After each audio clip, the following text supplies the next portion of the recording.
শনির অশুভ প্রভাবে আপনার জীবন কি জর্জরিত? আপনার হওয়া কাজ কি আটকে যাচ্ছে? আপনার জীবনে প্রচুর বাধা বিপত্তি আসছে? তাহলে আমি কিছু আপনাকে উপায় বলবো, সেইগুলো আপনি ফলো করবেন। আপনার জীবনে নিশ্চয়ই ভালো কিছু ঘটবে। প্রথম উপায়, আপনি শনিবার দিন দুধ এবং গঙ্গা জল মিশ্রিত জল অশ্বত্থ গাছে দেবেন।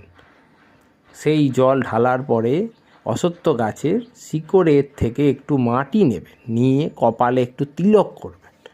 আর শনিবার সন্ধেবেলা আপনি কালো তিলের তেলের প্রদীপ, অথবা যদি সম্ভব না হয় তাহলে আপনি সর্ষের তেলের প্রদীপ জ্বালাবেন, তাতে কয়েকটা কালো তিল দিয়ে দেবেন।